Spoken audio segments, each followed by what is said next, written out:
for Sean Mackey to strike! It's Calvin Miller against McGowan. Miller sends it in! It's Miller time, baby! Champions again!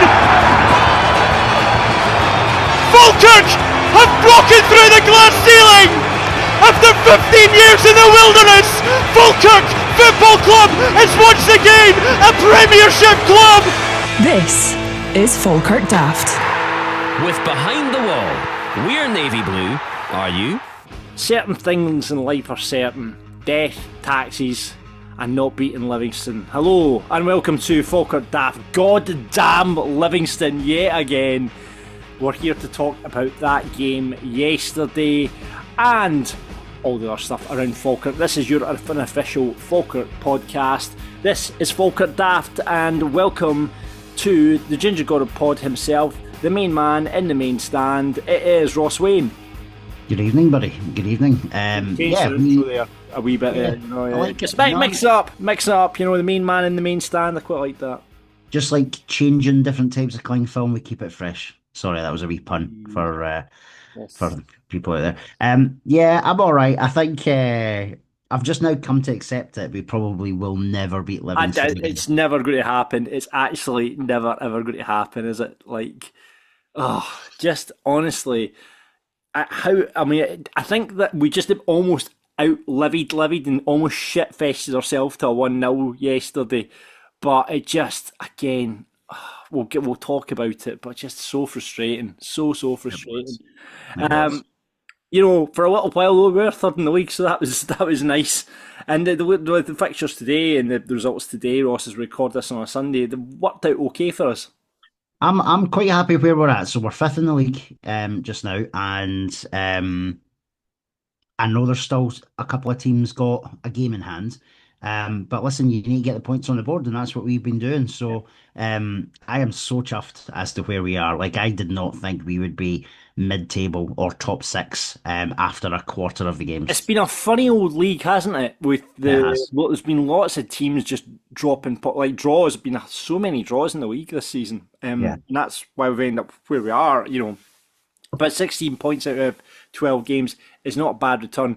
And as we'll hear later on, you know, the team had targeted 7 points out of those 3 home games. So they are where they hoped they would be ahead of the international break. So that's good news as well. So it's just frustrating. It is just frustrating. We'll talk about our frustrations as we talk about the match with our guest pundit, David Robertson, a wee bit later on. How's your Sunday been, Ross? We obviously were doing the 1866 Lounge yesterday together, but how's your Sunday been today? It's been all right, mate. Yeah, chilled morning, and then we had a few bits and bobs lunchtime, and then I was overseeing family this afternoon. So it's been fairly productive. What about you? It's been a day of just running about doing stuff, like ferrying children around, doing the big shop, all that sort of stuff. Got a haircut as well. Barber's open on a Sunday, by the way. Didn't know that was a thing. Yeah, no, that's good, isn't it? I tend to go on a Sunday because, see, if you go early doors on a Sunday, it's always dead. What are you going to the barbers for, like? Cheeky bastard. You're still holding on there. On there. For what I do have to get it cut. So there's going to be one episode that we're going to turn up and you booked the holiday to Turkey recently, and then he comes back with a full shag of hair. That's what I'm expecting that to happen. Hair, tits and teeth. So it's just been a day of running about daft, and my wife actually we just bought a whole bunch of furniture from IKEA. This is really boring chat, but she's been building IKEA furniture all afternoon. I usually do it, but she knows how much I just sit and swear at the instructions. So she said, I'll do it. I want to do it. I want to make sure it's done properly as well, because I just sit and swear at it generally. But I usually have a beer while I'm doing it as well. But that's never a bad thing. She's done it. She's done a fantastic job. So well done, Siobhan. She's built a desk for the wee man today. So what I've done, ironing and washing up and stuff like that. So there we go. It's a modern world. 2025 it is here. We were in the 1866 Lounge yesterday. Great to, obviously we always have the former players in there. Ross, some good names in there yesterday. Eddie O'Donnell, we spoke to him. Youngest player we found out yesterday to make play for Falkirk before Craig Sibbald. But he said he still was holding on it, and he was in the top flight when he debuted at like the age of 16 as well. So he's still holding on to that as well. Listen, that's an amazing stat, Absolutely. and he has still got that now. Yeah. So unless I think is it young Kai Brown? I don't know where he is in Mm.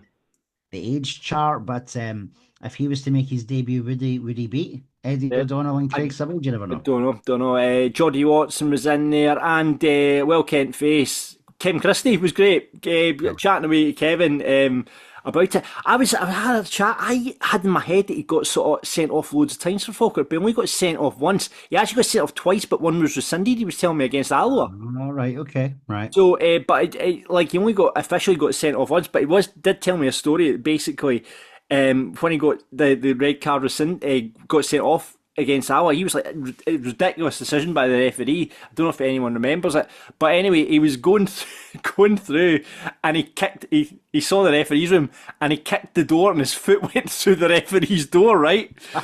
And his boot came off as well when he did it, so he had to put his hand through the hole to pick up his boot. And That's Totten, on the Monday, took him into the office and said, "I'm gonna have to fine you." He said, "Gaffer, the red card was rescinded." He said, "No, for putting your boot in that door, and we have to pay for that door now." So, so there you go. He But was a good lad, though, wasn't he? He was a good lad. what partnership he had with Eve and Beeman. Phenomenal, phenomenal. And Unbelievable. I know you're saying there about his red cards. I do remember him getting booked. Oh, he was booked every match. I remember me and one of our friends, Fraser Boy, we used to have the Kevin Christie yellow card sweepstake. How long will it take Kevin Christie to be booked? Because he was booked just about every game. He was. But he's some good chat yesterday. Obviously, as you said, talking about Evo, talking about Brockville, and and a little bit about Yogi as well, wasn't he? Yeah, exactly. So yeah, it was great to have Kevin in the lounge, and I think there might be a special offer coming very soon for the Motherwell game. So keep your eyes posted on the Absolutely. Falkirk socials because you might be able to get a wee discounted price because it's a midweek game. So keep your eyes out for that.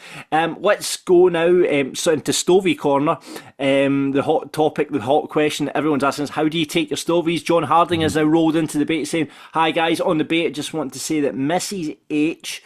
Swears by link sausages as well, specifically wee Willie Winkies.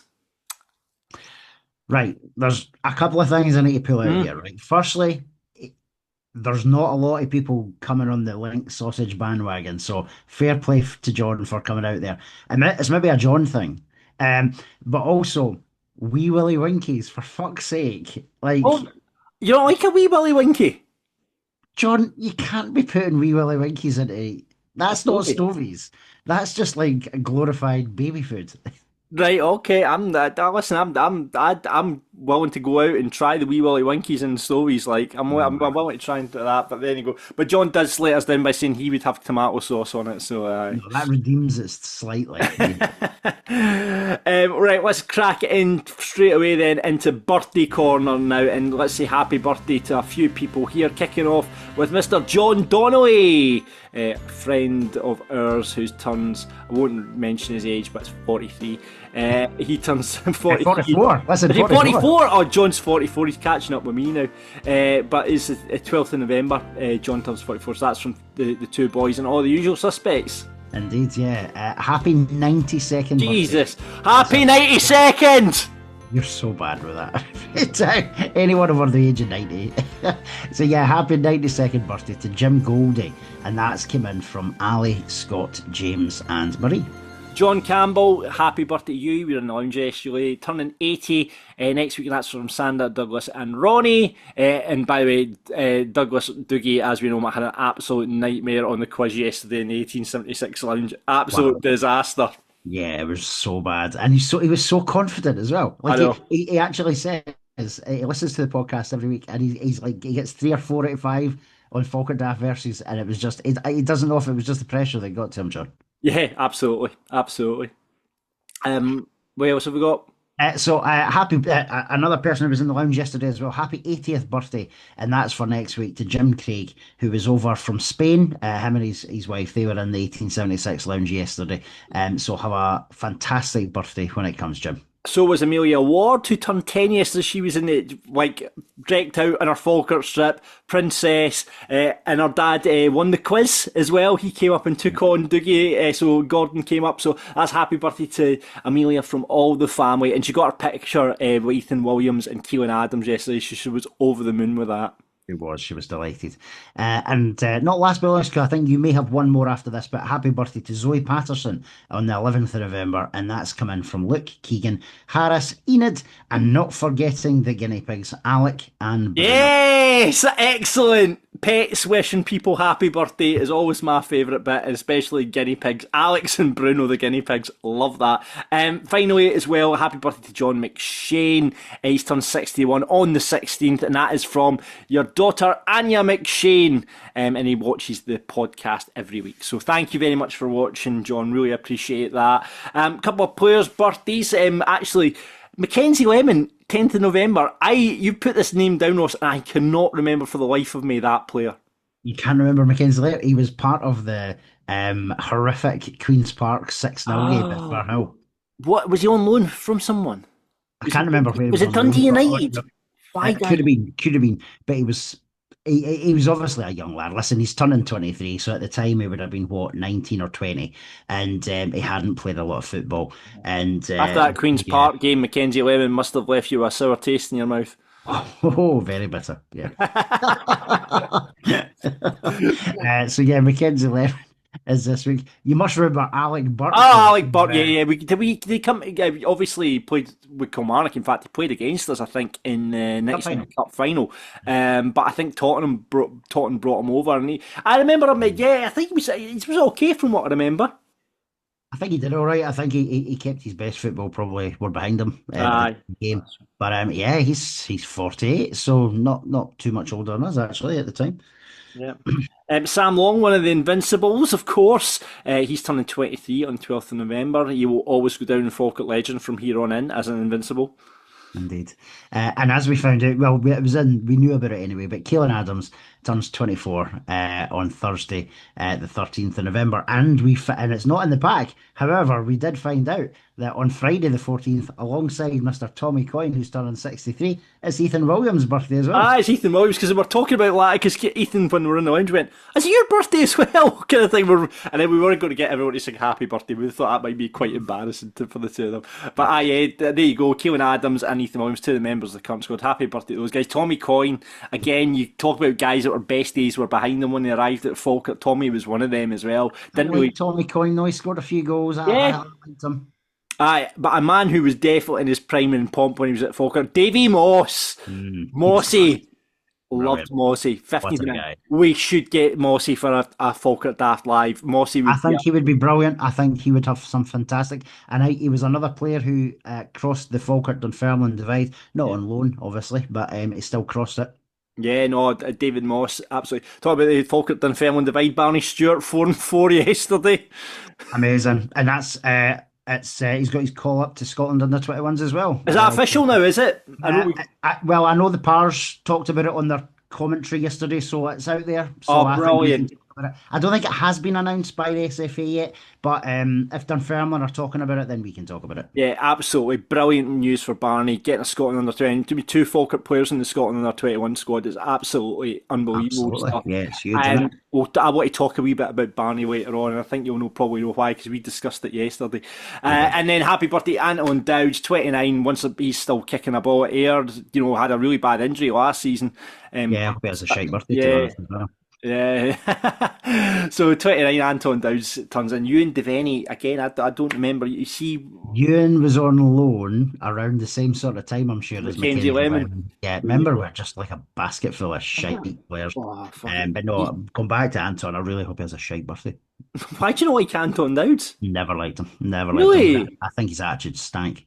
And I know he fell out with Gary Hole, but that was nothing to do with the club or the fans. And do you not remember he came back and his face was tripping him, and then his brother had some moan about the football club on Twitter or something like that. Oh, right. He was just a moaning gate. I can't be bothered with him. Fair enough. I didn't think he got much of a chance at Falkirk. I thought he should have had more chance than he did. But he obviously went on, scored goals for Thistle, scored goals for Ayr as well. So Well, unhappy birthday to Anton from Ross then. Right, okay. It's the F Factor. It's that time of the year where we're building up to Falkirk Daft Live 6 at Behind the Wall on the 29th of November. Tickets still available. Come on, people. Come on. Let's get rid of this last 20.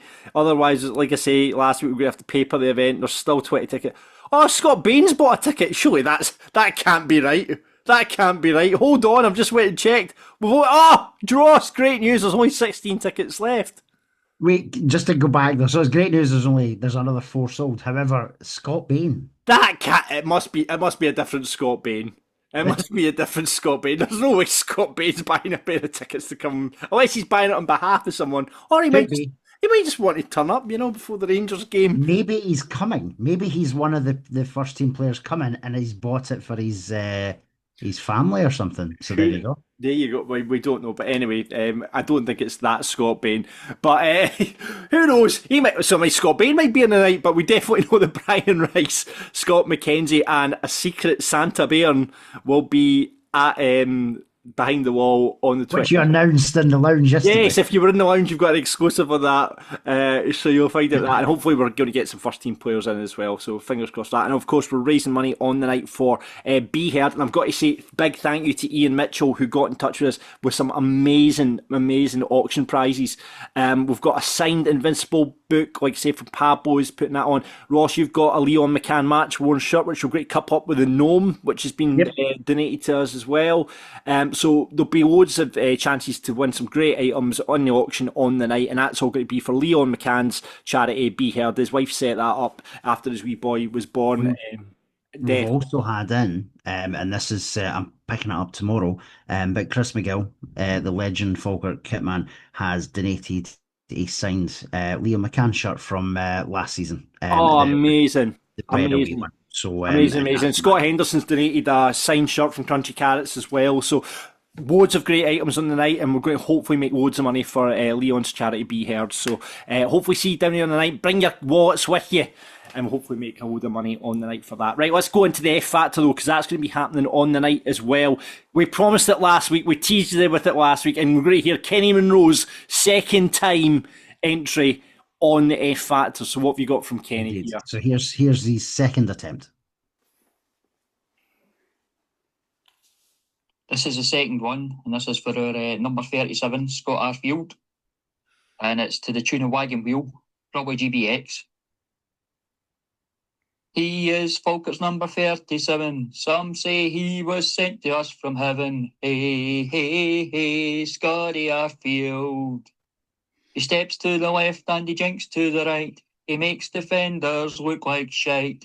Hey, hey, hey, Scotty Arfield. Hey, hey, hey, Scotty Arfield. Love it. Superb, Kenny. Love it. Absolutely brilliant work. We're going to have a discussion about who comes onto the stage on the night, but I like that. I like that. One thing I would say, and this is my Simon Kill coming out here, the heaven line doesn't scan very well, so we'll have to have a think about that, Kenny. And also, Scotty's kind of already got Saturday night, so do we want to mix it up? Anyway, great effort. Thank you very much for that, Kenny. Unnamed Falkirk Football Club staff member.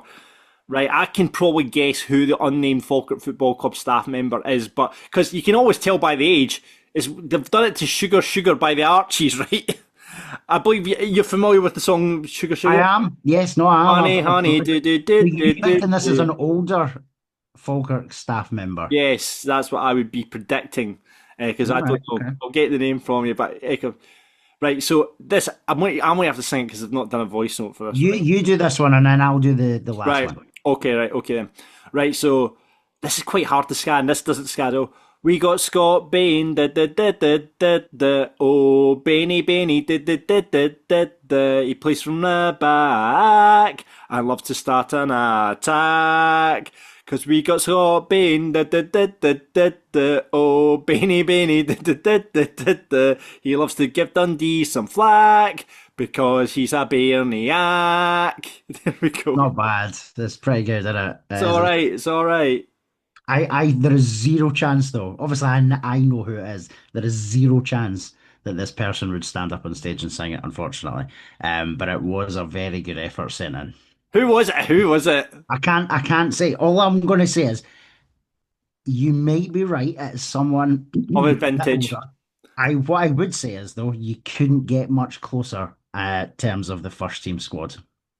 Okay, interesting. That's all I'm going to say. Interesting. That's all I'm going to say. Right. Knee deep in the first team squad. Okay, we've got one in from Craig Hogarth, which you're now going to sing. Indeed, indeed, yes. So shout out to Craig, who is obviously the uncle of Nicky Hogarth. Yes. I don't hope this. Hopefully, this doesn't qualify as some sort of fine in the first team squad's. Has he? Please tell me he's written a song about Nicky. It's not. It's not about Nicky. That's poor. Imagine you like Craig. You're Nicky's uncle, and you're writing a song that's not about Nicky. This is poor. But anyway, I'm wondering what it's like. Come on. So he says this. Inspired by the Icy. Playing Yankee Doodle when I was out walking the dog. I'm not a fan of voice notes, so here are the lyrics. If he makes a final, though, he is going to have to come on stage.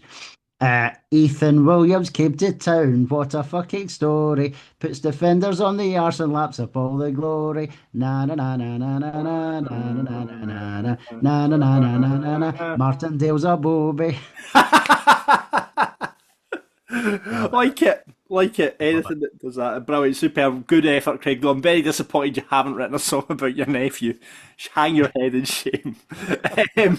Brilliant. Listen, club news, Dundee United away tickets are now on sale. Not bad price, Ross, £26, £16 and £6. Yeah, not too dissimilar to ourselves. So I think based on the fact that we've not been up to Tannadice since, unfortunately, it was that horrible relegation from the Championship. I think a sizable Falkirk support will definitely be heading up to Dundee United.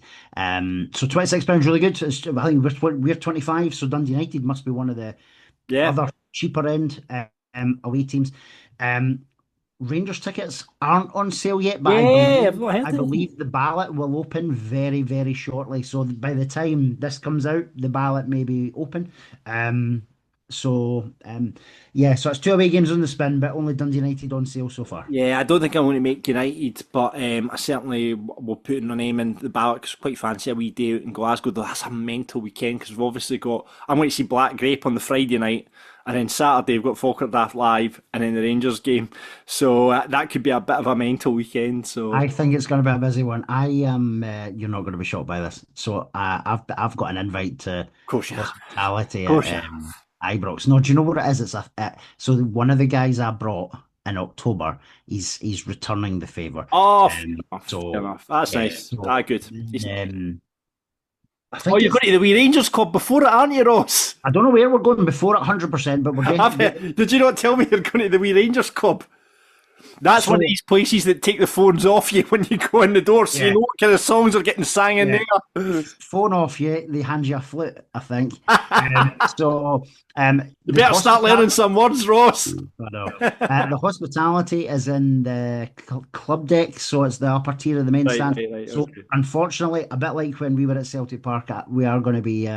I'm going to be sitting on my hands, unfortunately, should Falkirk score. When we score, sorry. When we score, exactly, absolutely.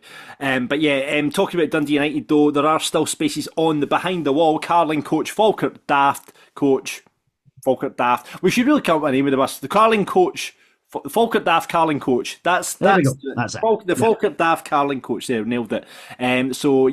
Get in touch with Brian and the team at Behind the Wall, give them a call or just go up to the bar. It's £12.50 a return, which is really good. And the usual deal, you get a pint on your return, so you get a free pint out of that.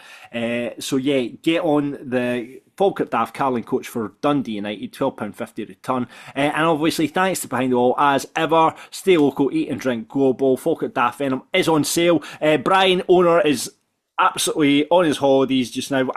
He's like somewhere really exotic, isn't he? I think it is the Maldives, John, I think. Oh, can he, like I said last week, can he hide that, Murray? So he's teaching the bar staff how to make Falkirk Daft Venoms. We had a couple of messages from Brian there. He's obviously had a couple of tequilas, we had a couple of back and forth with him there just now. So he said he's teaching the bar staff how to make Falkirk Daft Venoms in the Maldives. So if you're in the Maldives soon, you can go and ask for a Falkirk Daft Venom there as well. But of course, I really hope he took some straws with him. You know, with the Falkirk Daft Venom logo on it. That would be cool. Yeah, and of course, we'll be there on the 29th for Falkirk Daft Live 6. 16 tickets available, and who knows, Scott Bain might be there. But I think it's another Scott Bain. But there you go. So yeah, check out everything at behindthewall.co.uk. Loads of entertainment coming up there. Right, let's get in and talk about the game now, if we must. It felt like a defeat. It really did. But yeah, another point. We've got a point from Livingston, so that must be a good thing. But let's get into it in more detail now with our guest pundit this week. It's David Robertson. Good evening, guys. Nice to be here. Thanks very much for asking me. Not a problem, sir. Not a problem. Good. You're suffering a wee bit, David. I believe you were the captain's sponsor in the lounge yesterday. Up the town afterwards, was it? Yes, absolute carnage. The lounge was superb. Loads of really good guys in there. Food was superb. The drink just kept flowing, as you well know, in the lounges, and we took full advantage of it. Quite right, absolutely quite right. Did you go to the fan zone? Or did you go straight up the town after? We went into the fan zone for one. By the time we got out, because we were a little bit later getting out, it was like 6:15. There wasn't as many people still in the fan zone, but I had a wee word with Dave on the decks, and no, it was good. It was good. And then just headed up the town. Aye, and do you know, it's quite, the fans was quite good, especially I guess if you're in hospitality, because you can just nip in there, order your taxi, and then nip out when it comes. So it's always good for that because it's open till 7. So no, do you know what? I've not been in the fan zone yet. I've not been. Have you not been at all? Not had the chance to get in yet. Oh no, it is good, and it looks like they've obviously decorated it really, really well as well now. And the last time I was in, trying to think, was post Rangers game, I think it was, and we were in there till about 7:15, and there was still a couple of hundred people in it even at that time. Maybe not so much on Saturday. We draw in with the Livy game, but yeah, it was busy. It was busy. All right, okay. Well, listen, before we get into, actually, Dave, we've not had you on the podcast before, so we need to ask you, what's your Falkirk story? How did you end up supporting Falkirk? Whoa, now me and Ross discussed this yesterday for a wee while. So unfortunately I was brought up supporting my dad's team when I was much younger. So you can imagine it was one of them. My dad was a Rangers fan, but saw the light of ways round about, I would say, I think it was 1995, and I'm positive it was a League Cup game, and it was Aberdeen, and we got cuffed 4-1. But ever since then, I was like, right, okay, 19 next again season. Because my mate Graham used to sell programmes and stuff at Brockville. He really got us involved in it. So probably from about 95, 96 definitely, that was the time I started following Falkirk. And then my son's just followed on, and thankfully he's totally Falkirk Daft. And I did think he was going to come on tonight, but he's got some stuff he's got to prepare for uni for tomorrow. So was he out with you last night as well? Was he? Oh yes, oh yes. Aye, that was the cause of a little bit of acrimony this morning, seeing as he decided to go away with his pals to Witherspoons, and he walked home at 1:30 and didn't have any keys. Needless to say, I didn't wake up, but the wife did. So you're both in trouble, is what you're saying? Yes, Yeah, very much so, mate. Very much so. Right, brilliant. Listen, we've got to ask you a random question from the Falkirk Daft bucket hat, and I'm going to go for this one today. So tell me where to stop. There, stop. What's your favourite away day? Oh, now I love Tynecastle. Going to Tynecastle. That to me is just superb. Although we were up at the Brecon City game at the Hedge in July. That was absolutely outstanding up there for an away day. Just the whole place was the club, the little wee bar that they had. They had a barbecue, everything that was on. It was just brilliant. But no, Tynecastle away for atmosphere and everything. Just aye. I think people always have a big one and then a wee one, and what I mean by that is like one of the smaller clubs away days, and then you've always got your Premiership favourite away days as well. What's your favourite smaller one though, David? Would it be Brecon or would it be somewhere Uh, else?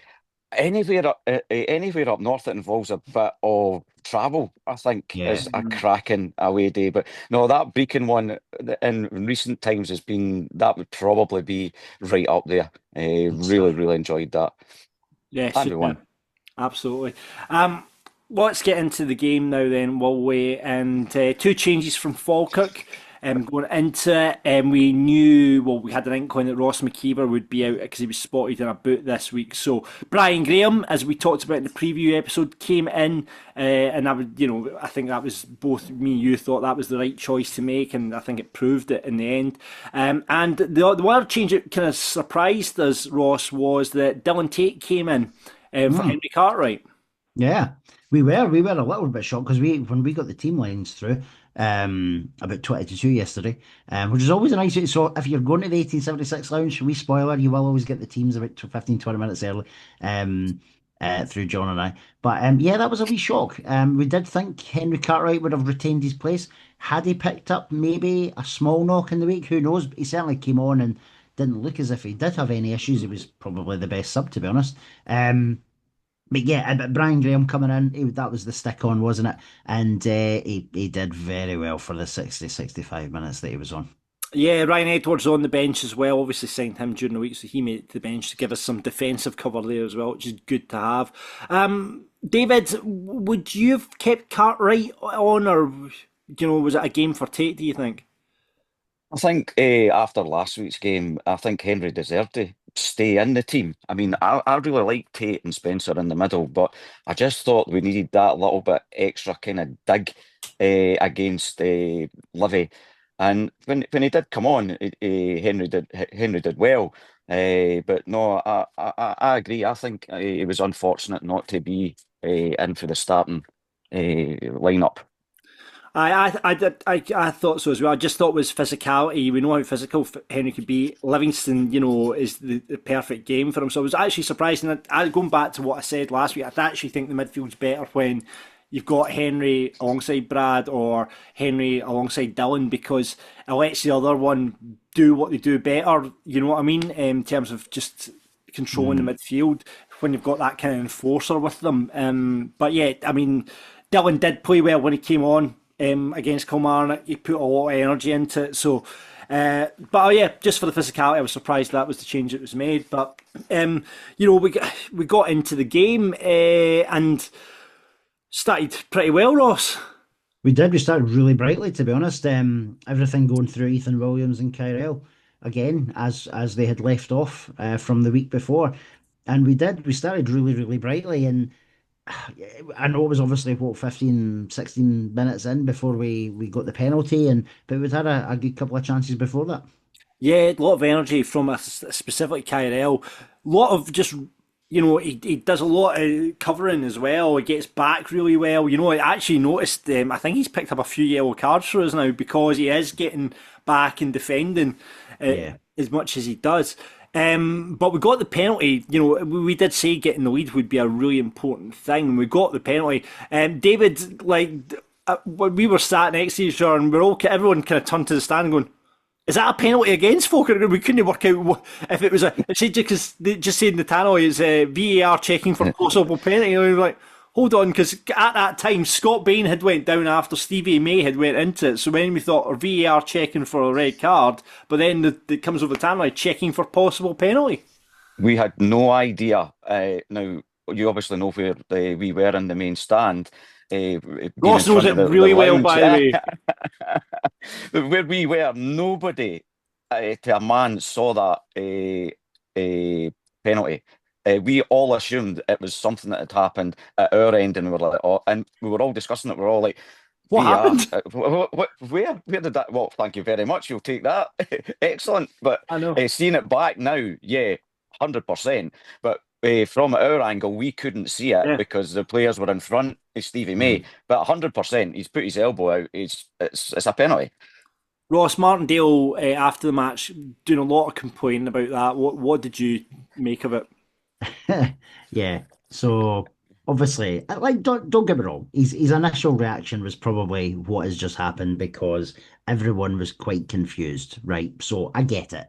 I get that confusion. However, you're not telling me that between full time and quarter to six when he's done his interview with the press and his own TV channel that he's not had a chance to look at the footage that Falkirk TV or Livingston TV put out. It is one of the most blatantly obvious handballs ever. And I saw Davies' justification. And is he not said also that Stevie May has had something wrong with him this week and he wasn't really focused on what he was doing? And then he said something else about, oh well, Brian Graham was in front of him, so he didn't have time to react to change his body. Well, tough shit. Look at Ethan. Look at the Hibs one we lost against Ethan Rollins. It went Horrendous. like, what's the difference? Just like get a grip of yourself. It's a penalty. Move on. He cries about VAR all the time, and he's asked a rhetorical. Oh, should I shut up about it? Yes, you fucking should. Yeah, I did message. I mean, I didn't get to say Marvin at full time. But I did message Marvin last night just to talk about the game, and he said the angle you would have seen doesn't give an accurate reflection of the close proximity of Brian and Dan. So the guy, obviously Brian and their defender Dan were in front of the Stevie May. So but I still like when you look back at it, it is. So are they claiming that because there was people in front of them and May didn't see the ball coming? Nah, not for me. But there was I'm sure I saw a highlight and Martindale's running to the fourth official and he's pointing to his elbow. So clearly he saw that it hit his elbow. Yeah. I think he's just a handball. Aye, exactly. Just nightmare. I hit his elbow. That's a handball, baby. That's what it looked like. His piss-stained, tear-stained rants are actually becoming really laughable now. And I think he's going to need to, like, the Livingston interview, if you watched it, he's very close, as is the interviewer, to saying, well, is there cheating? Are we being victimised? And all this nonsense. Shut up. Like, it's ridiculous. It's ridiculous. So They've had the most penalties out of every team in the league. Have they? Far, I didn't realise that. Okay. I'm sure they have. I'm sure they've had 4 or 5 penalties this season. And that was our first. That was our first, that's true. Brian Graham, of course, was the man to take it and he made no doubt it was flying in. That's what it is. I mean, he grabbed the ball straight away. I mean, obviously, Brad Spencer was on the penalties, but I guess when you've got your number 9 and someone like Brian Graham's experience, he's, of course, got to take the penalties, isn't he? Yeah, you'd be shocked if he didn't want to take the penalty. Yeah. But you're right. He absolutely I know. Everybody was celebrating the fact that we got the penalty, and as always, there's always a few people that go, "Oh, let's not celebrate too early. He's not scored it yet." But Brian Graham's one of these guys that you actually 9 times out of 10, if not 10 times out of 10, he's putting that ball away. Yeah. No, absolutely. From that point on, then we need to go and then get the second goal, and it didn't come in that first half because we got on top, we got our noses in front, and it's like, come on, guys, just do what we did against Kilmarnock, get that second goal. Let's just put this game to bed in the first half. But we didn't seem to get going. I thought we defended really well, but the attack was a wee bit toothless in points yesterday. Is it fair to say, David? Yeah, I think so. There was a lot of to and fro and a lot of good runs getting made, but then we seemed to not put the right pass in. So Williams made a cracking run and then chose to take a shot. The one that I can't remember, was it the first half? Was it Brian Graham? The ball came into him, but it came into him and really quickly. I think that was maybe the second half, but instead of just side footing it kind of went well wide. But no, I think you're right. There's just little small margins of making that right decision, and that's what kind of cost us for getting the second goal. And the longer it went on, you knew that they're going to get a chance at some point. I completely agree, John and Dave. I think that Calvin Miller situation, remember when he was running through as well, and he could have put that was the second half. Well, that was the second half. Yeah. You just think, come on, guys, listen. I think the decision making though, all like almost throughout the full game was just that little bit off yesterday. Yeah. Is it the Livingston thing? Is it a mental thing? I just don't know. Yeah, and I mean, we had 12 shots. I was looking at the stats of this yesterday. We had 12 shots, but only two of them were on target Hmm. yesterday. Do you know what I mean? And Mm, Livingston had 5 shots on target from their 11 shots. So, and there was times, yes, I thought our decision making was a bit off in terms of the decisions they made, in terms of like whether there was been some instances where we've had a shot from outside the box and then they were choosing to lay it off or go wide with it when they should have had a shot, and just some of the final passing was just a bit off yesterday. It was quite frustrating parts, but certainly in that first half, we really need to take advantage of going to go ahead and sticking our foot down and getting that second, but it just wasn't for happening.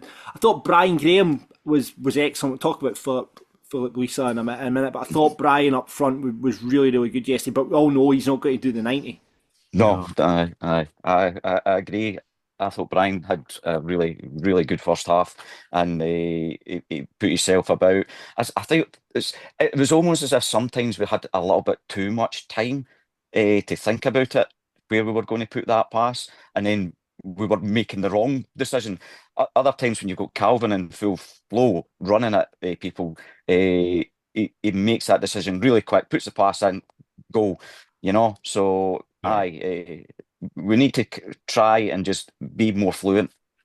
There was points in the first half where we did have them on the ropes. And Yeah, and I agree. I think had we got the second goal, I think we would have went on to win the game fairly comfortably. Yep. Because that's one thing Livy have struggled with this year. See, when a team has went two or maybe even three goals up, they have just like shut up shop and they're never coming back. I think they've had a couple of big losses against Hibs and Celtic. But every other game has been like really one goal in it. So it just shows you if you got that second goal, probably Yep. would have made such a difference. yeah, it didn't come in that first half, and it certainly didn't come in the second because Livingston got themselves back into the game really, and it was, we've talked about us being a second half team. They certainly were a second half team. We had our chances though. You look back at that second half. When like you said, Ross, when Miller went through, he should just be hitting it. He was. Yep. Yeah. There was some points as well where we were breaking Livingston as well in that first half. Where it was one point it was like 3-on-1, but they Yeah. managed to get back in as well.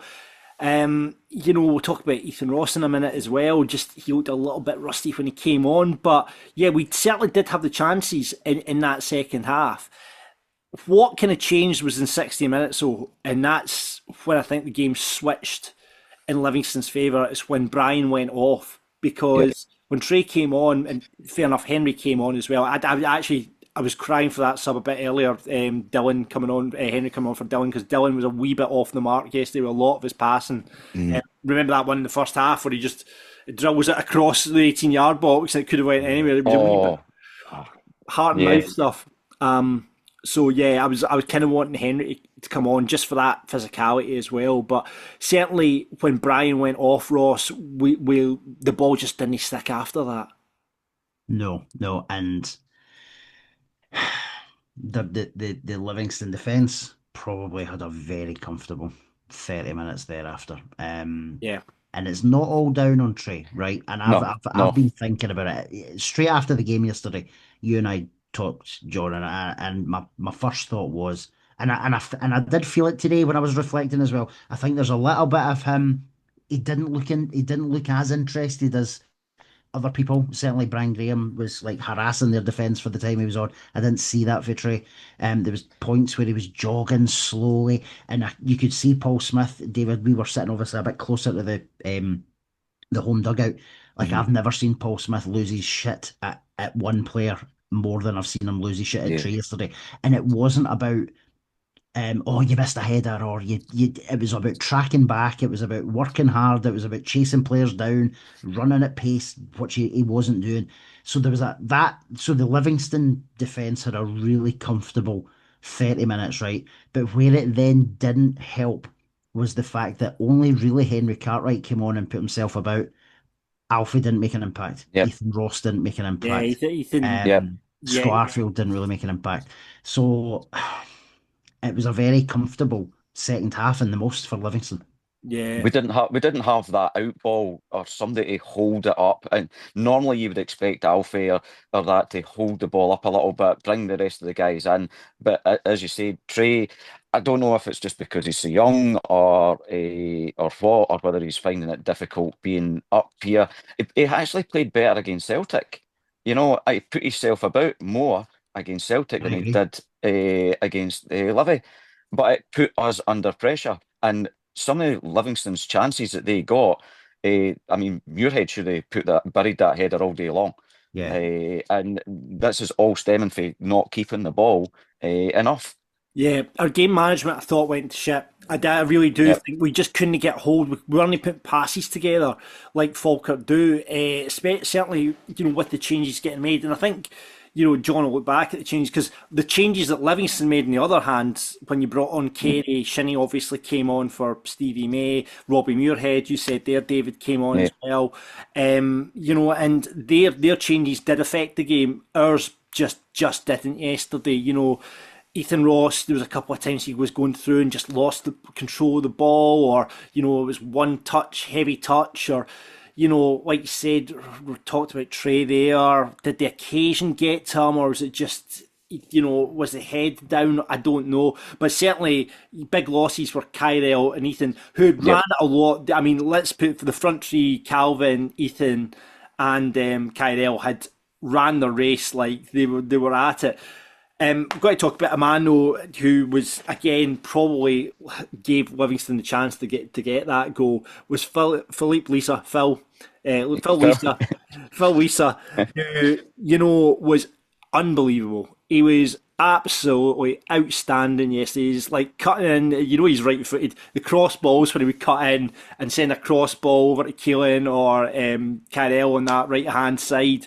His tackling, his energy, how quick is he with moving the ball at his feet? It's unbelievable. He was knackered, you could tell, because he had had a brilliant game, absolutely outstanding game, and then unfortunately that was just a lazy. You could just it's a lazy tackle at the end, and gave Livingston the chance to get the ball into the box. But again, Philippe Lisa, and we'll hear from Steve McGinn a bit, saying what an individual performance from him. John, I thought Philippe was fantastic for the entire game. I know he cost the foul, right? This is where the game management for me is, and I'm going to disagree with something you said about a minute ago. Why I don't think Kyrell or Ethan Williams had ran the race. Do you not think so? No, we subbed them. What was it, 75, 76 minutes, right? Yeah. They didn't look lethargic. They didn't look as if they were struggling. Why we automatically thought we need to bring on two attacking subs at 1-0 up, I will never know. Would you have showed that? You showed that up then, maybe. I would have. If Philippe, I got you. Yes, come on. If Philippe is struggling, you put Hendo at left back and you put Ryan Edwards in at centre half for 10, 15 minutes. If he's struggling that bad, right? Yeah. What you don't do is bring on Scott Arfield and Alfie when we're winning. Why are we bringing them? Like, are we bringing them on to make it 2-0, 3-0? Just we struggle against Livingston, and I agree. I think the game management in that second half was all over the place, and it's not like us. It's not like John McGlynn. It's not like Paul Smith. But I just felt like nothing went for us. Yeah, nothing at all in that second half. But it was because of ourselves. It wasn't because we were playing amazing and they were just better. We're just making some weird decisions. And I think you talk about Philippe Lissa being knackered. I think he was as well. The correct sub, or one of the subs we should have made, is for him to go. Sam Hart to come on. Yeah. Or Sam Hart, of course. Yeah, sorry, I was forgetting Sam Hart was on the bench. There's subs that we could have made there. It just felt like we made stock substitutions. Like, let's face it, when you see the bench, you know the subs we're bringing on. Yeah, that's the subs. It's always the two wingers, it's always the 10, and it's always the same. It's always I'd have brought Gary Oliver in. I would have put Gary Oliver in instead of Trey to just put the foot on the ball, pick a pass. I think absolutely, in hindsight, it is a Gary Oliver style game. Dropping deep, winning the ball, doing what Gary does. And like you look at that in hindsight, and I'm sure John McGuinn's looking at it and going, I think they'll watch it back. I made this comment on social media today. I think they will watch it back, and unfortunately, the decision to bring Trey on for Brian was probably a wrong one, right? Yeah. It would have been a game. We're 1-0 up at the time. It probably would have been a game for, say, Gary Oliver or another to be in that position.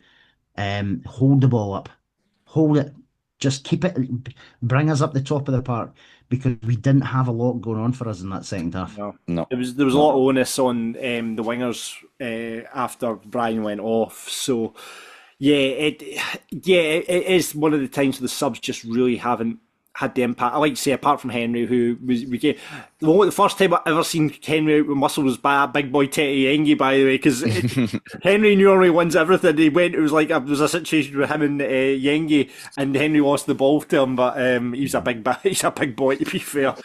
But yeah, and like I said, it was the Livingston subs that made the difference. Carey's got, you have to tip your hat to Carey's ball in. It was an outstanding delivery. Like, you look back at that and go, wow, that's something we, in terms of our delivery, we're sometimes a bit off at our crosses and from our set pieces. That was an outstanding delivery. But again, zonal marking, I'll go on about it. The guy ran past about 3 Falkirk players and just headed it in. Danny Wilson, nothing Scott Bain could do about it. But defensively, geez, oh. Yeah, I agree with you, John, with that. I mean, the ball in was phenomenal. That's one of the hardest ones for any defender to try to defend against. And top marks the guy, and Danny Wilson with a glancing header in, and he took the goal really well. But again, as you said, the man you're wanting against him is Hendel. But again, they've got so many big guys. Yeah, it's so difficult to pick them all up. And maybe see, as game management again, do you bring Edwards in and kind of shore it up at the back when you saw we were defending so deep? Yeah, I think so. Yeah, and it's we gave away so many silly, soft challenges in that second half. Oh, the referee, we've not even talked about Grant Irvin as well. He was driving me mental yesterday, some of the decisions. I mean, going back to the first half, that challenge that Ethan Williams makes, and he wins the ball and he gets booked for it. Yeah, mental. Yep. And then there was other challenges that just went unchallenged. I thought he had I thought him and the stand side linesman were brutal yesterday. I honestly thought they had really poor games, and I'm not one for it always goes on blaming officials or anything, but I thought they were terrible. I thought Grant Irvin and the stand side linesman yesterday were brutal. I think the best officiating yesterday was VAR, so fair play to Nick Walsh. Well done, Nick. Well done, Nick, for spotting that. You had a nightmare at the Old Firm last week, but you did all right on VAR this week. Thanks very much. But yeah, just when you think, I thought we'd shit-fested our way to the 1-0. I thought we'd out-livied Livy, and we thought we'd absolutely shit-fested ourselves. We were time-wasting, we were doing all that sort of stuff. And I thought we were going to shit-fest it to the 1-0, but in fairness, and you've got to hold your hands up, Livy deserved a point out of that match, because as we go back to completely mismanage that second half. Yeah, I think they deserved a draw as well, John. They did manage that second half a lot better than we did, and they could have had another goal as well. They did put us under pressure, and you see that Robbie Muirhead chance. Oh my God! Scott Bain. Yeah, I mean, we had our chances. You look back, the Kyrell Wilson deflected shot, which just kind of went over the bar. Scott Arfield there was that chance on Kyrell as well when he got through and he was in two minds for a cross or shoot. It was a shot, but a half-hearted shot. Arfield went through at the end after they scored as well. And John, as you said earlier, it was just key decision making seemed to be off. Like there was one in the second half. Remember, Keelan was driving forward on the right hand side, and he scored from the edge of the box before. I think it was last season. Yeah, and this time he chose to cut it into no one. And you just think, just little moments like that. That Pryor is a really good keeper. I get it. We need to be good to beat him. But come on, just give ourselves a sporting chance. Yeah, absolutely. Yeah. Absolutely. Listen, let's hear what... It was actually John... I keep saying John McGinn. Stephen McGinn. That caught up with Falkirk TV after the match yesterday. Stephen, Livingston's always a tough game for us, but today perhaps very disappointed not to come away with 3 points after that performance. Yeah, I think the nature of football, if you lose a goal that late, you're always going to be really disappointed. There's probably occasions in the game, not just with chances, but counter-attack moments, transition, where we just maybe made the wrong decision and allowed the Livy to stay in the game. At 1-0, you're always in the game, and when you have the quality that Graham Carey's got with his left foot, he can put on a dangerous ball, and you always run that risk. So first of all, probably so close to full time, you're disappointed, but it's really important that we take the positives as well. We had a target as a squad to pick up at least 7 points from the 3 home games that we had back to back in the Saturdays, and we met that target. So before the St Mirren Hibs game starting, we're outright in third after 12 games, so we can't be too despondent because it's a fantastic position we've put ourselves in after 12 games. How pleased are you and how satisfied with the work that's been done now that you're actually kind of seeing the rewards of that and seeing yourself third in the table? Yeah, well, I mean, there's a lot of young players in there. There's players playing out of position. Phil, Lisa going in at left back, Connor Allen doing a turn for us at centre half, and a very, very young group. So proud of them every time. I mean, when they get to that level and they play at that speed, we're a real problem for any team, and it's maybe just for us as a staff to just coach them through, maybe seeing out a 1-0, and we'll have a look at it and see what we could have done differently to get over the line. You mentioned Philip Lissa there. He was the match sponsor's man of the match tonight. He's come in at left back, kind of out of position, and he's been incredible there. Yeah, and other than that, probably Phil, right at the death. It's one of the best individual performances I've seen at the stadium for a long, long time. I thought he was outstanding. A super young footballer, super keen, super helpful, going in at left back, and he just gets his head down and carried out, since he came on that day at Motherwell, he's carried out the task the manager's looking for him, and yeah, we're absolutely delighted with how he's progressing. How impressed are you as well with kind of how quickly the new loan players have settled in and how they've bought into the style of play? I think it's the strength of the manager and Smudge in the dressing room, that people are allowed to, or they feel welcome coming in and buy into what we're trying to do, and probably a satisfying thing now that you've stepped over, when you speak to boys in international breaks, maybe 1 or 2 aren't going back down the road, they're happy to be up here and really enjoying their time. So we've always maybe spoke about and prided ourselves on the culture that the manager's built since he came in here, and thankfully I think we're all reaping the rewards of how quickly the new signings have settled in. There you go, Stephen McGinn, absolute gentleman as ever. I love listening to Stephen talk. I think, and I would say, I reckon he'll be the next Falkirk manager. Once Mr. McGlynn decides to hang up the cap, and Smudger, they decide to hang up the cap, honestly, I do think Stephen could be the next Falkirk manager, but we'll wait and see, because he's just, like you say, having met him a couple of times as well, love to listen to him. Talks about the culture, of the team, he actually is almost in a way the management team are almost holding their hands up there when you saw halfway through. He said, well, look at what the decisions we made, so yeah. They're kind of almost holding their hands up saying, I think we might have got that one wrong in terms of the subs. I think John McGlynn spoke about it in his interview as well with the TV. But yeah, I think the culture is really important, Ross, and I think you see the young lads that have come up from down south. We're lucky enough to speak to Ethan Williams. I had a laugh with Ethan Williams in the lounge yesterday. I asked him what the step up from stepping up from Man United to Falkirk, what that's been like and how he's coped with it. And then you were asking him about McGlynn and if he could understand a word that he was saying. But I think they got a wee bit of roasting from what we could gather in the changing room yesterday. But I think, when you hear Steve McGinn saying that a lot of the boys are staying up, and you can see the relationship even in the lunch yesterday between Ethan Williams and Kieran Adams, they're having a joke and a laugh together. It's just good to hear, and I think the boys that have come up, Williams, Wilson, and Lisa as well. By the way, can you notice that Steve McGinn called him Philip as well? I'm just saying. But he didn't call him Phil though. He called him Philip. But no, you're right, John. Right? The culture is like night and day compared to a few years ago, and it is all down to John McGlynn, Paul Smith, and the harmony that they've built within the squad, because what they've done with the squad then feeds out into the stands. That's why there's 7,000 Falkirk fans there every home game now.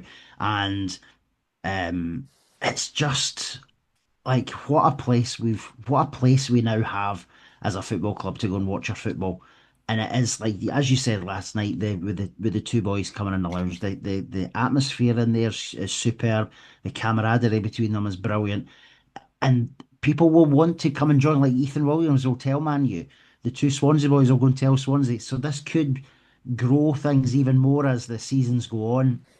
And going back to Stephen McGinn, long time favourite of ours. And yeah, do you know what? It wouldn't surprise me if whenever down the line John and Paul decide to either move on or retire or whatever the case may be, I think we could do a lot worse than Steve McGinn. But he will just be enjoying learning so much for the pair of them now. Yeah, I was going to say that as well. What a mentor to have, John McGlynn mentoring you for management, superb. And just the way that you can see it with the all the guys, even when they're not in the team. We saw Cole and a couple of the guys before. Nielsen came in with a boot on because we did a wee tour. Because my laddie and that hadn't done the tour, so Murray had taken us into the changing room and everything. So, but you could see they were all really joking with each other. Really, they all seem to just get on. There's no prima donna there. They just all seem to get on with each other, and it's great to see. Yeah, absolutely. And on McGlynn Fashion Watch yesterday, it was a wee quarter zip with a gilet yesterday. No cap. I think that's why we probably lost the game, John. Or we didn't lose the game, we drew the game. But get the cap back on, John, that's all I'm saying. But yeah, he was looking good on it. I quite like the wee kind of body warmer. Him and McGinn were matched up yesterday. Paul, him and McGinn were matched up yesterday. Paul went rogue yesterday. He still had the cap on, but there we go. Just on Fashion Watch there with John McGlynn. So he's still looking absolute. Like what do the youngsters use these days when you're looking? It was a good fit. That's what they use. It was a good fit yesterday. What was interesting is you looked at both David and I's thing is what are the youngsters saying? I know,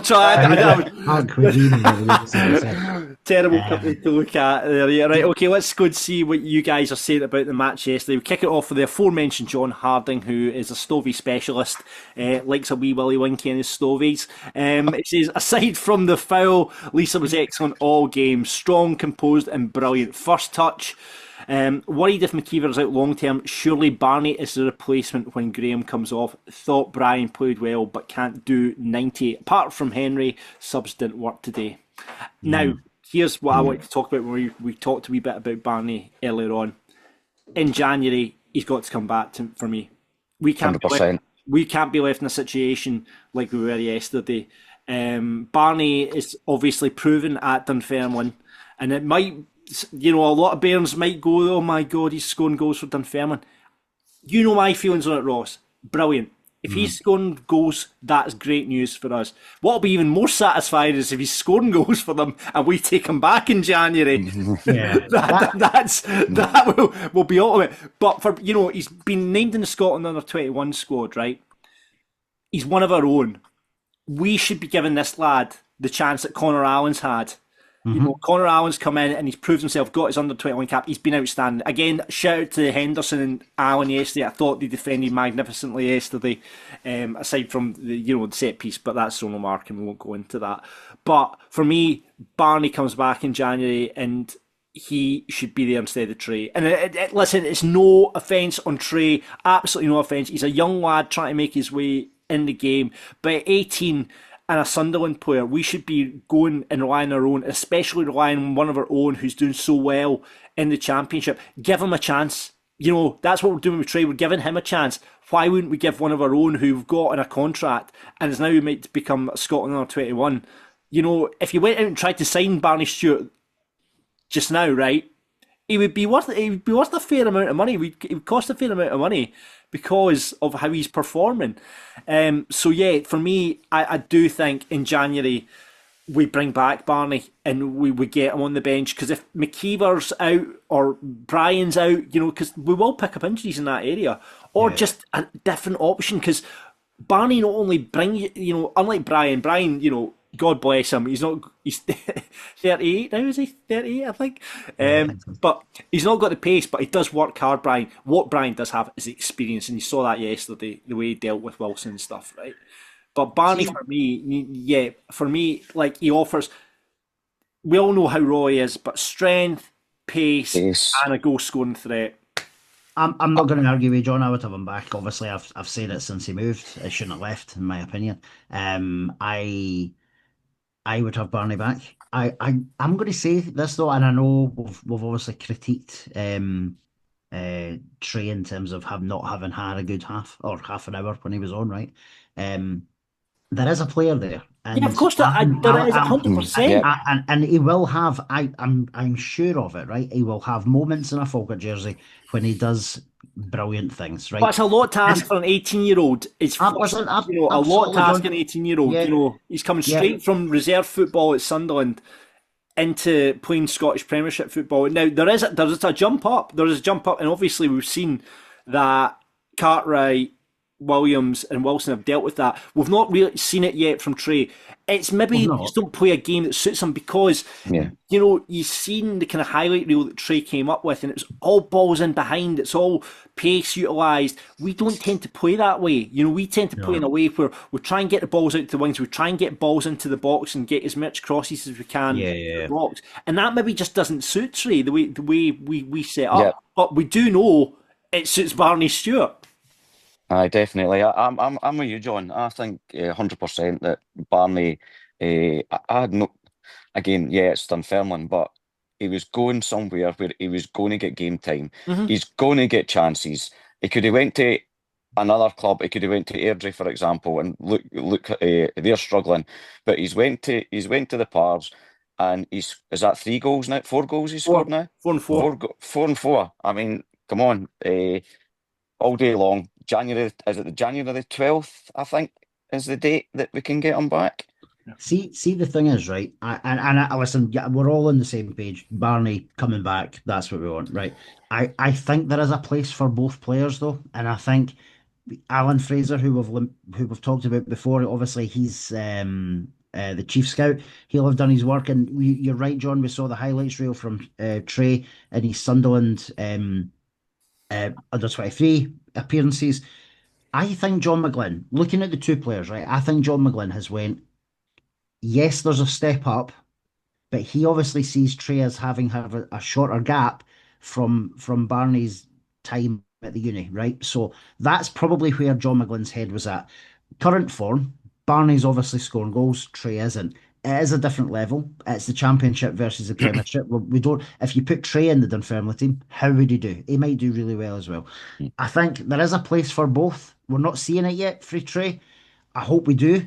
My issue with yesterday is he didn't look interested, and I think that, and that's not just Ross Wayne fan saying that. I listened and watched Paul Smith. You were the same. You were right beside me for 30 minutes.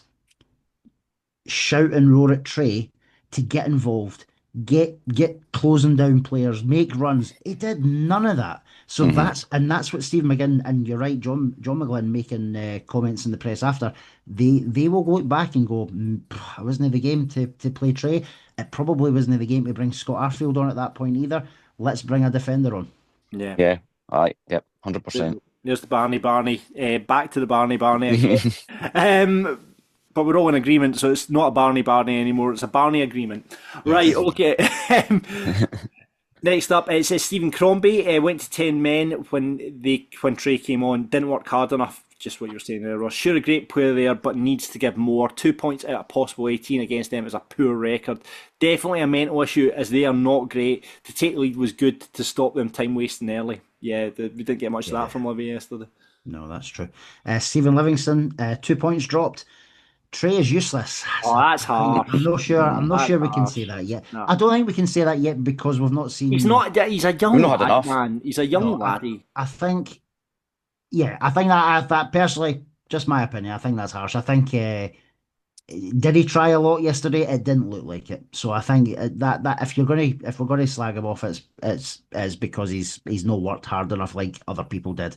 So anyway, so Stephen says 2 points dropped. Trey's useless, and we have a better option playing Championship football, playing with our biggest rival. So obviously, Barney, which we'll agree with. Let's get Barney back. Let's get Barney back. Elsa, hello Elsa. Gutted we didn't hold out for a win, and again we conceded from a set piece. Glad we didn't try to play their game and stuck to ours. That said, for all the attacks we had, not sure Pryor had any notable saves, as our final ball could have been a lot better. Yeah, well, like I said earlier on, so I think it was 2 shots on target. Yeah. No, just that's poor. No, it was. Kiddy said, thought Lissa was man of the match, but was starting to flag in the last 10 to 15 minutes. His final ball deteriorating each time from great work. The change could have been made before a tiring challenge resulted in the free kick for the equaliser. Yeah, that's just what you were saying, Ross. Williams and Wilson are our biggest threat, says Logan. Every game, yet we take them off when the game isn't out of sight. Both should be playing as close to 90 minutes as possible until something suggests otherwise. They're young lads, that's the thing. I know, I get why we changed the wingers, but when Williams and Wilson are playing like that, and we saw Ethan had a poor game and Alfie had a poor game when they came off the bench, the two of them yesterday. So yeah, I'd agree with that as well, actually. Caroline Peacock says Scott Bain putting his warm-up jacket on the mascot was a really nice touch. Oh, that's nice. It was. And getting a wee song from the KM. I know who started that. It was Stevie Beveridge, he was telling me. Scotland's number one. Scotland's number one. We knew Big Brian Graham would score somehow today, and it's time for Gary Oliver to get off the bench. Livingston, same old story, isn't it? They just don't change. By the way, shout out to one of our listeners who gave us a tip on a bet yesterday. First goal scorer, Barney Stewart and Brian Graham, 65-1, and a few people stuck that bet on and were quids in as a result of it. So I can't. I'll need to name check. I'm going to have to go and find the person that gave us that and name check him, because it was a phenomenal bit of puntery. I'm just looking for it here. Where is it? Oh, Ross, there we go. Ronnie Faulkner. There you go. Ronnie Faulkner gave us that tip yesterday. So well done, everyone. Jumped on Ronnie's bandwagon and got themselves £300 yesterday for that bet. Cracking. Brilliant.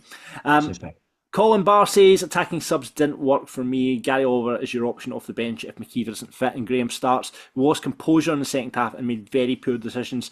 Still would have bitten your hand off for our points tally a few weeks ago. 100%, which we need to keep reminding ourselves. I know we said this right at the beginning of the podcast, but we are 5th in the Scottish Premiership. 5th. Yeah. Come on. Paddy McT says the Livy hoodoo continues. Fair result in my opinion. Both teams had decent spells and we showed a good bit of naivety at the end not to see the game out. I thought John McGlynn got the subs wrong. Great run of points and happy with how it's going. And finally, Craig Cruikshanks, who we did quote last week about the second half, he says, can I get that second half a 1 out of 10? It's still, Craig was getting a lot of heat from that. That wasn't a 1 out of 10 second half. Yeah. That was a 5 or a 6, I think. Yesterday? Yeah. It wasn't a 1 out of 10. No, listen, 5 out of 10. We had 15 minutes of the second half where we could have still scored and we did a bit of damage. I'd probably put a 3 or a 4 max. Okay. There you go. Right, okay then, let's get into ratings then and talk about Falkirk Daft rated. Who is the Falkirk Daft rated player of the match for you, Ross? Philippe Lissa. However, notable mention to Big Brian Graham and Brad Spencer. Yeah, Brad, we didn't mention that. Yeah, I thought Brad had a really good game in the middle of the park. It's the best game Brad's had against Livingston, I think. Yep. But Lisa, for me, was just out this world. Full house for Phil for me. Phil Lisa getting, that's his second Falkirk Daft rated player after he won it against Motherwell as well. So well done, Phil. Superb work. I mean, he's quickly turned into one of my favourite players. He really is. I love his energy. I love watching him as a footballer. Yeah, well done, Phil. Superb. Right, who's getting the Dafty? Only one option for me. Davy Martindale. Davy Martindale. Just for being Davy Martindale.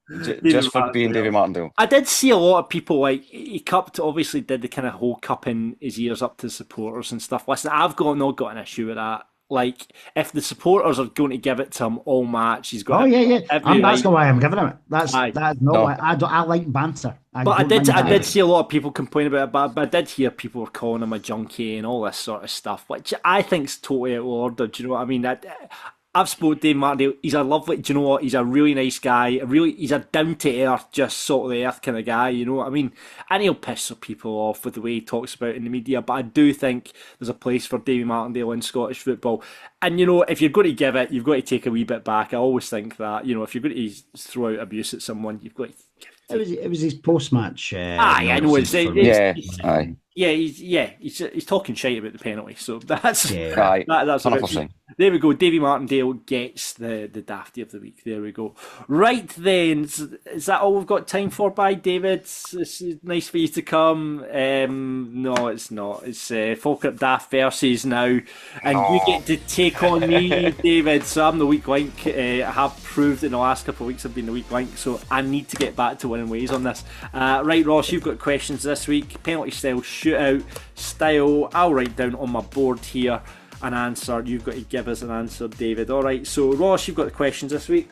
I do indeed, yes. Looking forward to this one, actually. I think this is going to be a good test. I'm dreading this one.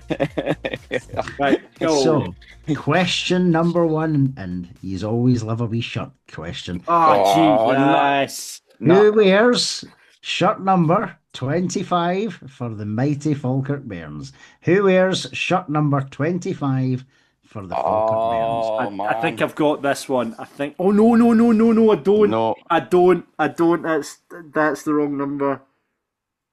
Is it? I looked at the programme yesterday as well. Right, I'm writing. All right, I've written down. Right, so I've written down something. You've got something written down. Okay, so David, we're going to come to you first. It's no Lewis Nielsen. You're saying Lewis Nielsen? Okay. John? I had initially written down Ethan Ross, but he's 23, and then I've written down Ethan Williams. He's 24. I can tell you that Ethan Williams is number 24. Yep. And Lewis Nielsen is number 15. The reason I asked this question was because his picture was taken during the week with his shirt. It's Ryan Edwards, our new signing. Come on, boys, come on. So it's still 0-0. Okay. Question number 2. I'm swatting up on shirt numbers for next week. Who was the last player to join Falkirk from Livingston Football Club? Who was the last player to join Falkirk from Livingston Football Club? Oh, no.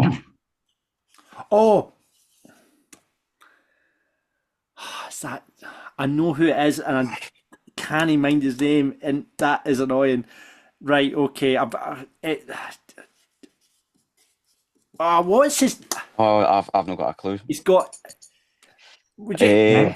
So, David, John, have you written anything down? I've written something down, but I can't remember his surname. I've got his first name. Will I get a half point? Okay, maybe. No. Okay. So, David, we'll come to you first. No, I'm lost. I don't know. Not sure. No, okay, not John. Sure. Which first name have you got written down? Jace, and I can't remember his surname. The striker. You're thinking Jace Kabaya. Yes. That's wrong, unfortunately. It wasn't Jace Kabaya. Good try. Keegan Jacobs. It was Keegan Jacobs. I've written that down as well. Look, I've written that down and scored that out. I'm sorry, right? You did score that bad boy out, so it's still 0-0. Still 0-0. Good. Okay. Now, the next one is a Who Am I? And my now patented Who Am I question. I knew you were going to do that. I said to you were going to do something like that. Brutal. So, who am I? I started my career with yesterday's opponents. Sorry, I started my Scottish career with yesterday's opponents, Livingston, before heading south of the border, playing for Swindon Town, Bradford City, and Cheltenham Town. I then made my way back north to play for several clubs, including Ross County, Livingston again, Partick Thistle, Falkirk, and finally Edinburgh City. Who am I? So I started my Scottish career with Livingston before moving south of the border to play for Swindon Town, Bradford City, Cheltenham Town, before returning north, faring for Ross County, Livingston, Partick Thistle, Falkirk, and finally Edinburgh City. Who am I? Give you a bit of time. It's the Edinburgh City one.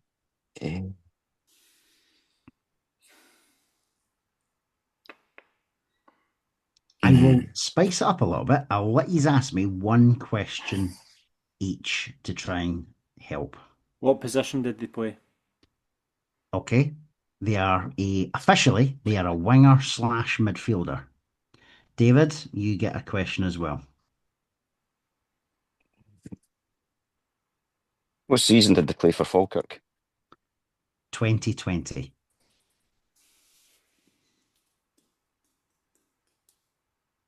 Oh.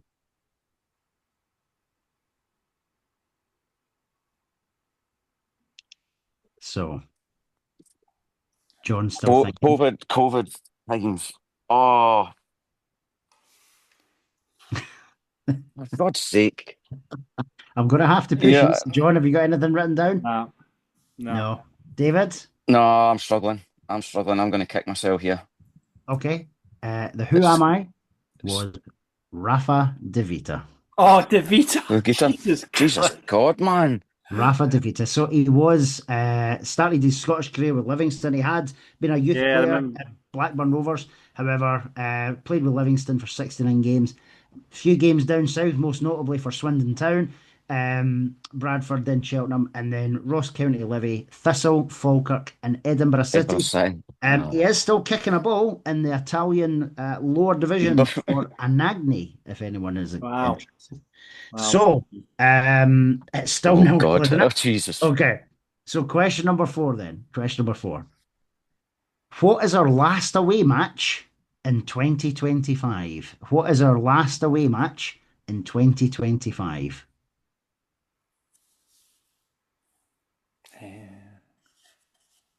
I've got an answer. Okay. David, we'll come to you. Our last away match in 2025. Is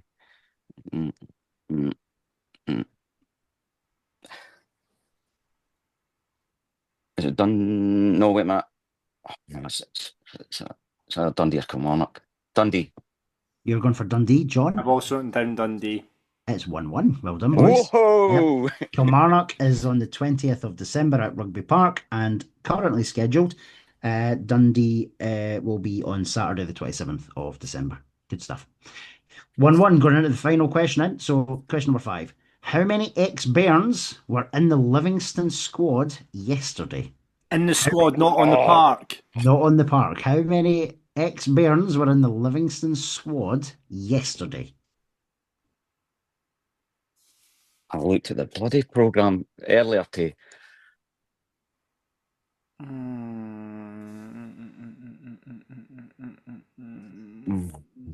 I've written that. I think I might have it. I might have it. You got something written down? I've written down. Okay. David, we're going to come to you. It's in the squad. It's in the squad, and I can't remember So is this on the bench? On the bench as well. Is this the full squad? Really? Full squad, yeah. The match day squad from yesterday. The match day squad. So that's yesterday. The 11 plus who was on the bench. Yes. How many ex-Bairns were in that Livingston match day squad? Are you happy with what you've got written down, I'm John? happy with what I've got written down. Okay, David? 2. I think it's 2. You're saying 2? I think it's a trick question. I've written down 0.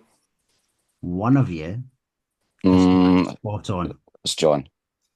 The win goes to Falkirk Daft today. It was a trick question. You bugger. It was a trick. I didn't know who was on the bench. I didn't know who else was on the bench. I was guessing. I was because going like, I'm going through the full Livingston team in my head, and I'm like, I don't remember, because you always remember if you're going to boo someone when they come on, do you know what I mean? And that's, I was like, there was definitely no one. And even when we were going through the teams in the lounge, I went, well done, David, tight game, an ugly game, but an good. ugly game. A Falkirk Daft win again, thank God, Well back done, to winning John. ways.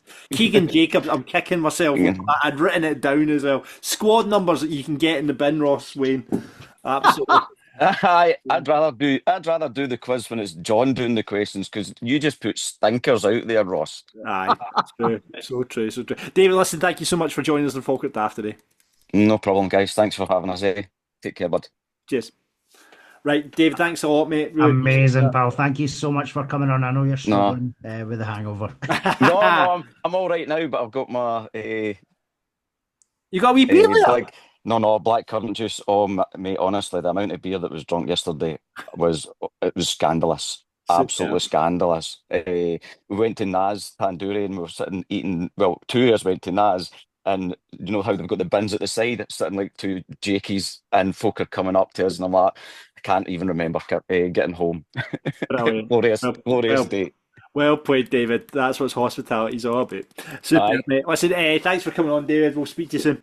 I'll see you at Falkirk Daft Live. Nice one, mate. Oh, super. See you then. Cheers, mate. Cheers, guys. Cheers, pal. Thank you. Bye. Thank you very much for David for coming on, being our guest pundit this week. Good lad, he's going to be at Falkirk Daft Live, and you could be too. Remember, getting your tickets. Only 16 left. Only 16 left. Hopefully by this time next week there'll be 10 left, and we'll go from there. Thank you also very much to the guys at the Falkirk Football Fans in Training. The T8s are continuing to sponsor this podcast. They've done it for several years now, and you can join them down at the stadium 8:30 to 9:30 on a Wednesday. They've got the Elite Academy and Legends divisions all set up there, and an over 50 section as well if you want to get involved. All the details for the Facebook page are below, and you can reach out to Ian, Willie or Dougie, who's back from Australia now, and get involved with the guys down there. Help your mental health, get fit in the meantime, and meet new mates, and join them as well at Falkirk Daft Live, as they'll be there. And I say thanks again to Ian, who's offered us some amazing auction prizes for that as well. So superb. Really looking forward to Falkirk Daft Live and catching up with the boys for a couple of Falkirk Daft Venoms, as they tend to get involved in those at the event, because I think like the last time we sold a ridiculous amount of Falkirk Daft Venoms. I don't even know. It was like 340 or something like that. Now, considering there's 220 now, people go, and not everyone drinks a Venom. It just tells you how many they sold. So I know. We should really have done a deal and got a cut on those Venoms when we came up with the idea, Ross. Really, we should have thought of that. Damn it! Hence why Brian's in the Maldives. Exactly. That's he's living off the Falkirk Daft Venom money now behind the wall. Brilliant. So, thank you very much to the Falkirk Football Fans in Training, and we'll try a bow on this week's episode. Thank you very much for listening or watching on YouTube. Remember, Christmas is coming up, and what do we say? Get to merch.falkirkdaft.co.uk. You get that Falkirk Daft gift for someone in your life. I'll do a wee merch collage this week. Oh, good! Aye, do that. Get some pictures out there. Absolutely. Get some of that good Christmas money on the go as well, because we're all skint now. And the new T-shirt at Pints and Prints under the Falkirk Daft section as well. The Scott Bain one that. You're so Bain. Well done. So Gordon. I love Gordon paddling his own canoe there. Love that. He came up with a song and he's just put a T-shirt out about it as well. I was getting Gordon of Pints and Prints fame was messaging me last night because he was in hospitality yet again on Saturday as well. I was like, Jesus. He's never out of hospitality. I know, he's worse than you. He's honestly he's worse than me. Absolutely worse than you. So yeah, check out pintsandprints.co.uk for all the Falkirk Daft stuff we got. I actually ordered the Dafty T-shirt. I had a few drinks on Friday night and I was like, I want a Falkirk Dafty T-shirt, so I've got one. Are you wearing that to the live event then, are you? Is that what you're going to do? Oh no, we're both dressing up as elves. Listen, I will wear my. I've got a Christmas jumper ready. Oh, you've got a Christmas jumper ready. Fair enough. I've got a Falkirk Christmas jumper. We can't wear a fucking elf out. Listen, Santa, we've got a secret Santa. We do have Santa coming in, so but there you go. Listen, thank you very much for listening and watching. We're going to have a week off next week because it's a Scotland game. Will Scott Bain be in the sticks for Scotland? I sincerely doubt it. But you never know. I actually might try and I don't know if the under-21s are at home or if they're away, actually.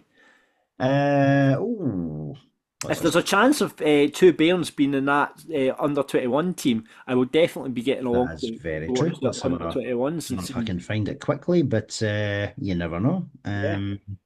Road trip, Ross, if they're playing. Road trip. So Saturday, right, okay. So Saturday the 15th, they are unfortunately away to Gibraltar. So unless you fancy Right. going to Gibraltar. That'd be quite nice. However, Tuesday the 18th, which is the same night as the men's team actually, they're at home to Bulgaria. That's weird that they've scheduled those two games at the same time. It is, yeah, that is a little bit odd. So yeah, unfortunately, that is going to be a slightly earlier kickoff time, and that's being played at Fir Park. Yeah, unfortunately, I am working that night, as you can fully expect, because it depends if we get beat off Greece or not. If we get beat off Greece, all bets are off. But if we do have the chance to go to the World Cup, I will certainly be working that night. So I might have to watch it on the old telly for that one. Brilliant. Listen, thank you very much for listening to Falkirk Daft. We really, really appreciate it. And remember, recommend a friend. There's 7,000 people in that stadium yesterday that are all Falkirk supporters, and only a couple of thousands of you listen each week. So if you tell a Falkirk friend and refer to the podcast, we'll put you on a reward scheme. I don't know what that is, but I've just made that up. So yeah, tell a friend, recommend Falkirk Daft to a friend. You say, listen, you want to be cool? Listen to Falkirk Daft or watch Falkirk Daft for all your Falkirk needs.